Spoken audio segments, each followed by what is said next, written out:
Gosh, Joe, go. Oh, your foot's stuck, isn't it? Go on then. There you go. Watch this. Oh, look.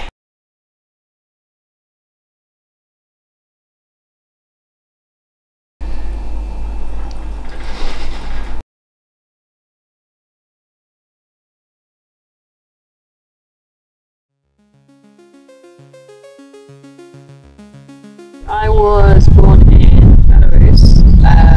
My aunt was of the Chernobyl nuclear disaster. It was a big nuclear explosion in Chernobyl, and the radiation caused a lot of damage to people around that area. And if the parents, you know, came in contact with any of the radiation, then their children would be affected.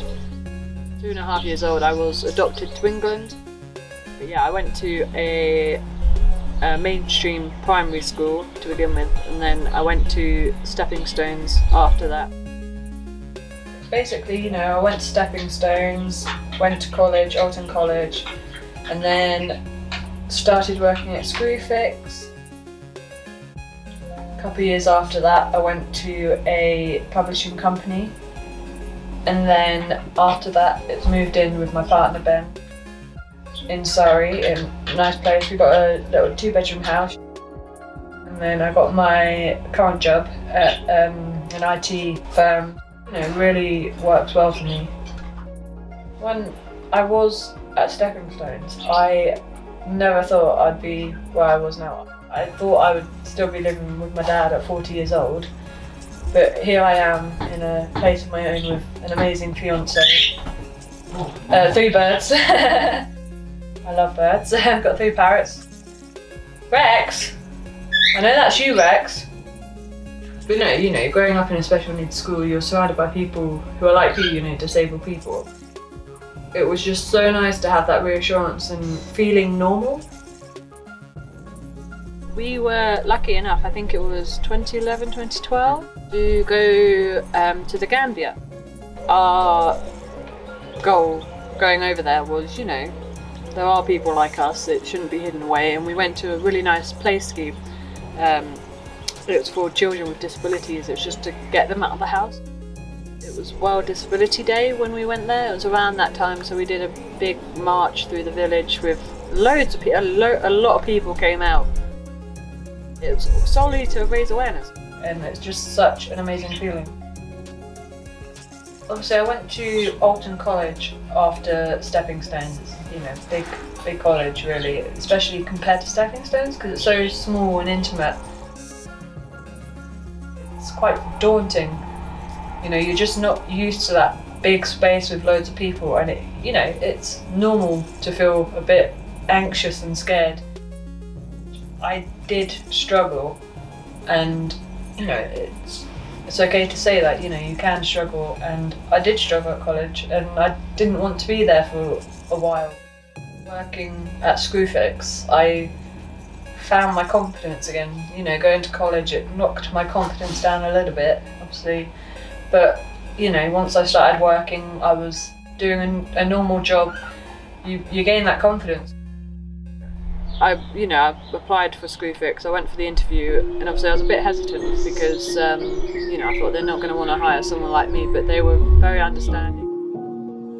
Just tell us what you can do, what you can't do. There was like literally nothing I couldn't do really, but you know, they just saw past the disability and they're like, okay, yeah, let's hire you. And I was there for a couple of years actually, you know, in the warehouse carrying things around and working at the tills, and you know, there was no limit to what I did, and they didn't limit me. You know, they saw me as everyone else in that shop, you know. I met Ben at work. First met him when I went for my interview. You know, I was sat in the lunchroom, sort of waiting. You know, I was doing the little questionnaire thing in the lunchroom, and Ben was in there eating his lunch. And at the time, I was very self-conscious. I had like one arm deep under the table, like trying to write without showing anything awkward. And you know, he was just so kind. He was like, "Oh hi, how are you? You're here for your interview?" You know, just normal with me, and I just wasn't expecting that. And you know, it was a big turning point for us. You know, talking about being disabled and stuff, I don't like talking about it because I just don't see myself like that anymore. never did any of the dating sites because I was so scared if I went and saw someone on a date and they saw my arms, they would just be like, oh my god, no, and like run out of there. That reassurance, you know, he sort of reassured me that, you know, he sees past my arms. I've just gotten to the point where I don't see it. No one in my life sees it. So it just doesn't matter because he treated me like everyone else, you know. You know, we go out to the pub every week like normal people, go see people and friends, and it's just so nice. It's just so nice to have that normal life, you know. We've got a place, you know, we have friends come over, and it just feels weird to me to, you know, talk about being disabled because I just don't feel like that. Just get on with life and that's it. You get the odd customers, oh, you shouldn't be carrying that, and it's like, it's fine, I work here, I get paid to do this, I can carry it.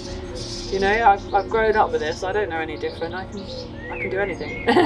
It's obviously a problem with them, you know, 95% of people out there, they don't care. They honestly don't care, and they'll treat you like normal. And that's what you need in your life. You don't need anyone pointing things out. It just doesn't mean anything to you. No, I live independently.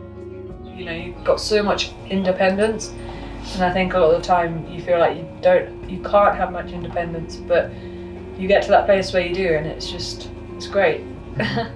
Some people, they'll take like 1 step forward, 2 steps back, but it's those steps forwards that you need to focus on. It's not the step back that you need to think about. It's those forward steps, and that's what you've got to focus on, you know? Yeah.